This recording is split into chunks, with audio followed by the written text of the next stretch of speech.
ئێمە ئەوەی کە پەیوەندی بە بەشی هەرێمی کوردستان و بەشی خەڵکی کوردستانە لە قانونی موازنە خۆ ساڵانی پێشوش هەروەمان کردووە. ئێمە لە ساڵانی پێشوشە ئێمە هەروەمان کردووە لە 2014 لە 2015 لە 2016 بۆ 2017 کردووە. یعنی ئەو سێ یاسایی کە لە 2015 و 16 و 17 کردووە. ئێمە ئێستش پێمان وایە ئەمڕۆ لەگەڵ سەرۆکی کوتلەکان و لەگەڵ نوێنەرانی کورد لە لێژنەی دارایی کە کۆبووینەتەوە لەسەر هەمان مەبدە جەختمان کردووە. یعنی ئێمە ئەو مفاوەزاتەی نێوان هەرێم و بەغا کە تەمە ناکەین سەرکەوتوو بێ، هەرێم ئەو بیانوانە ببڕێکە حکوومەتی ئیتیحادی داوایەکە بۆ ئەوەی کە یاسای موازنە ئیشی پێ بکرێ.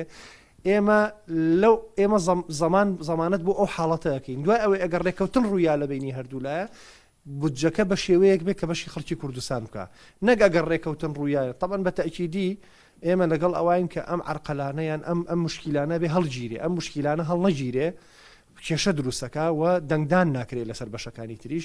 وەکو باسم کرد ئەمە بۆ قەزی کەرکووکیش هەروایە، بۆ موازنە و بۆ کەرکووک ئێمە ڕەبتمان کردوتەوە بەیەکەوە ئەگەر کوتلەکانی تر پێویستیان بە دەنگی ئێمە هەیە بۆ شتەکانی تر تێپەڕێن.